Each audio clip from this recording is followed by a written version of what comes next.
안녕하세요, 루디비크입니다. 네, 지난번 트랜스리스 회로를 분석하는 영상에서 트랜스리스가 어떻게 정체적으로 동작하는지 설명을 드렸었는데요. 그 영상에서 이 R1은 캐패시터 C1을 방전시키기 위한 방전 저항의 목적으로 사용되는 것을 짧게 소개를 시켜드렸습니다. 네, 이 부분에 대해서 조금 더 구체적으로 말씀을 드리면 좋을 것 같아서 영상을 촬영하게 되었고요. 네, 그럼 바로 좀 더 구체적으로 설명을 드려볼게요. 설명을 다 마치고 나면 이를 실험을 통해서 확인하는 것도 한번 보여드리도록 하겠습니다. 먼저 이 캐패시터에 대해서 조금 더 다시 한번 생각을 해볼게요. 여기 이렇게 캐패시터가 있습니다. 네, 캐패시터가 충전이 되려면 어떻게 해야 되죠?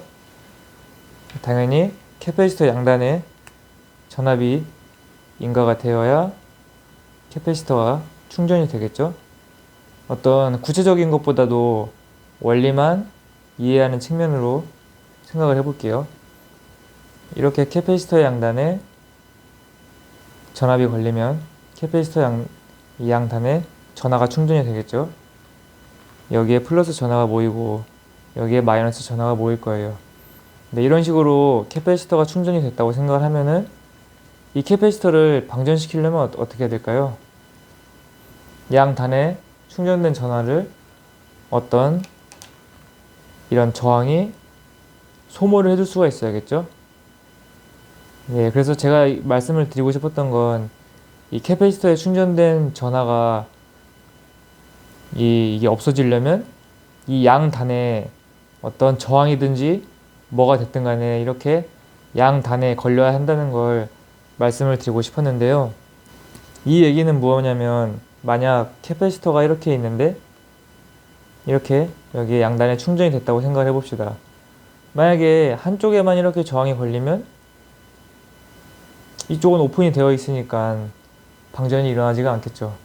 물론 여기에 이 공기중이라는 상당히 아주 큰 값의 저항이 있기 때문에 방전이 되긴 하겠죠. 하지만 기본적인 상황에서는 이 충전된 전하가 빠져나갈 이 회로가 구성이 되지 않기 때문에 방전은 일어나지 않습니다. 근데 이 부분을 이해를 하시면 이 캐패시터 양단의 방전 저항을 사용한 이유가 좀 더 명확해집니다. 이 회로를 크게 한번 생각을 해보시는 거예요. 자, 여기에 캐패시터가 있죠? 여기가 캐패시터가 이렇게 양단이 여기 이렇게 있습니다. 이 CN1을 통해서 220V의 교류 전압이 인가가 되는데요.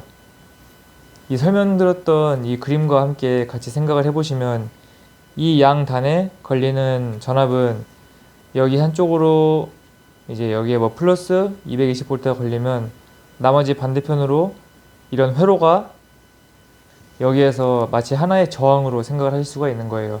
그러면 이 캐패시터 양단에 전하가 계속 충방전을 반복을 하겠죠.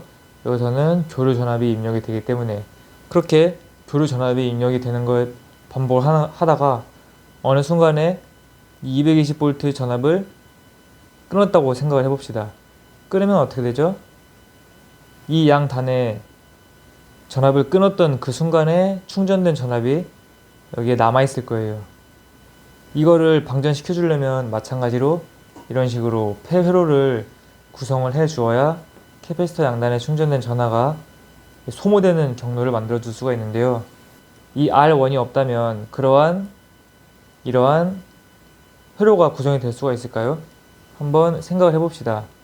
이 R1이 없으면 이러한 폐회로가 구성이 될 수가 있는지 R1을 한번 떼어놓고 생각을 해보시는 거예요. 자, 220V의 교류 전압을 입력을 하지 않았기 때문에 이쪽은 당연히 오픈 상태죠. 그러면 이렇게 회로가 구성이 된다고 생각을 하실 수 있을 거예요. 그것도 맞는 이야기입니다. 이 7D471이라는 RV1도 결국은 아주 큰 값이지만 저항 성분을 갖고 있거든요. 그래서 이렇게 이 경로를 통해서 방전이 일어날 수 있습니다. 하지만 RV1이라는 이 바리스타가 가진 저항값이 매우 높기 때문에 굉장히 천천히 일어나게 돼요. 그리고 이런 RV1 바리스타는 제가 이 회로에서 사용을 하긴 했지만 통상적으로는 사용을 하지 않는 부품이거든요. 물론 전원 회로에서는 굉장히 많이 사용하는 부품인데 이러한 트랜스리스 회로에서는 가성비 있게 회로를 간단하게 구성하는 것이 목적이기 때문에 통상적으로는 잘 쓰지 않아요. 이 RV1이 없다면 이러한 폐회로는 어떠한 경로로든 절대 구성이 되지가 않습니다. 하지만 여기 양단에 R1 저항을 연결해주면 충전된 전하가 이렇게 흐를 수 있는 폐회로가 구성이 되기 때문에 이러한 방전이 일어나면서 C1에 충전된 전하가 이제 소모가 될 수 있는 거죠. 네, 이런 이유 때문에 이렇게 C1 양단에 R1이라는 방전 저항을 연결해서 사용을 하게 되고요. 이렇게 방전 저항이 없으면 어떤 일이 일어나게 되는지 한번 파형을 관찰해 보면서 실험을 진행을 해 보겠습니다. 네, 이렇게 앞에 실험을 위해서 트랜스리스 키트랑 스코프를 준비를 해봤습니다. 네, 이쪽 왼쪽에 보이시는 이 현재 연결된 키트를 먼저 보시면요. 여기에는 이 방전 저항이랑 바리스터가 현재 모두 연결된 상태로 준비되어 있습니다. 확대를 해서 보여드릴게요. 네, 현재 왼쪽 PCB는 보시는 것처럼 방전 저항이랑 바리스터 모두 연결된 상태이고요.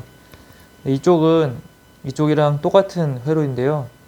보시면 저항이랑 바리스터는 제가 연결을 하지 않고 제거를 했습니다.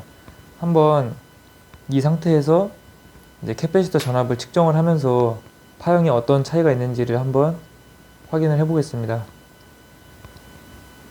네, 그리고 현재 영상에는 잘 보이지 않는데 제가 여기 전원 온오프를 하기 위해서 멀티 콘센트에 있는 스위치를 활용을 해서 전원을 온오프를 하겠습니다.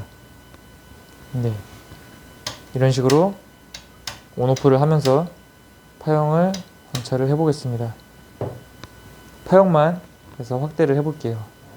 네, 현재는 방전 저항이 연결된 키트 버전에 대해서 실험을 먼저 진행을 하고 있고요. 네, 이제 좀 잘 보이시죠?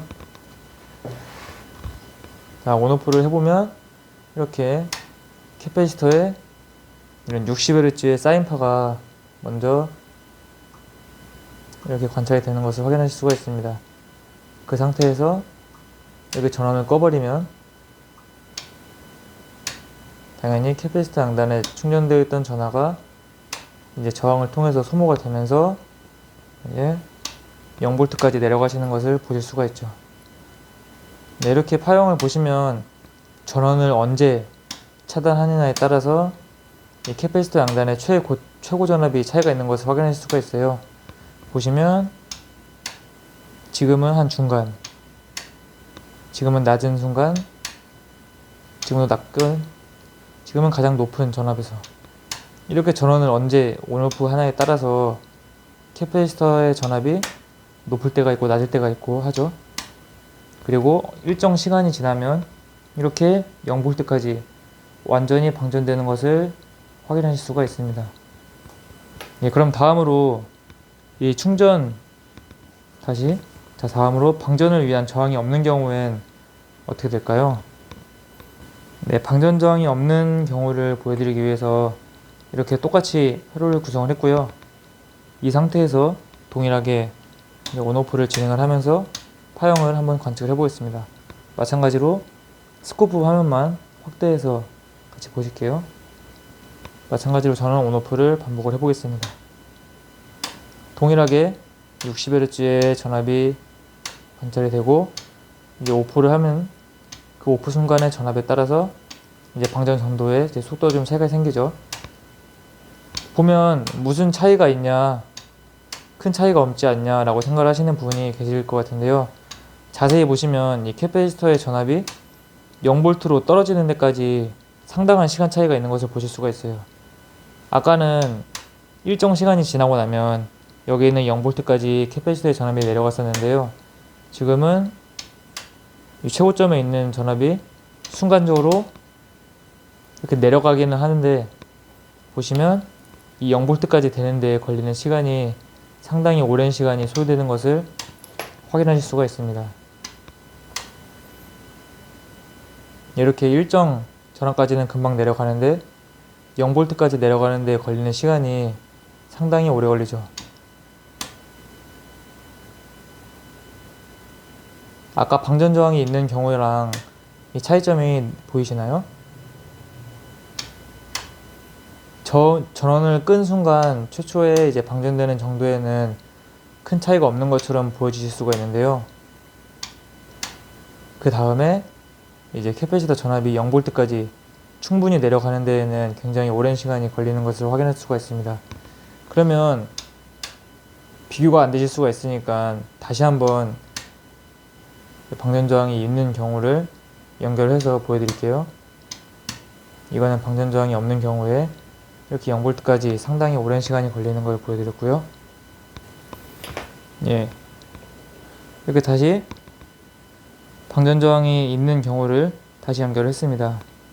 파형을 확대해서 관찰해 보시면, 네, 보시면 아까랑은 다르게 0V까지 쭉 내려가는 시간이 상당히 차이가 있죠. 지금은 수초 이내에 캐패시터 전압이 0V까지 내려가는 것을 확인할 수가 있는데요.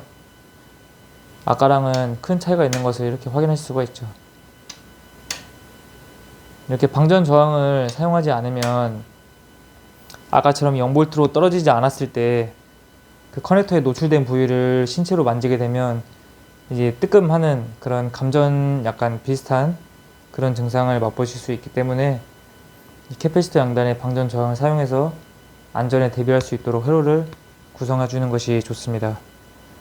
네, 이렇게 오늘은 캐패시터 양단의 방전 저항을 사용하는 이유에 대해서 이제 파형을 관찰하는 것과 함께 소개를 해드렸고요. 혹시나 궁금하신 점이 있다면 댓글로 남겨주시면 상세히 답변을 드리도록 하겠습니다. 네, 영상 도움이 되었다면 구독과 좋아요 부탁드리고요. 다음에도 좋은 영상으로 찾아뵙겠습니다. 감사합니다.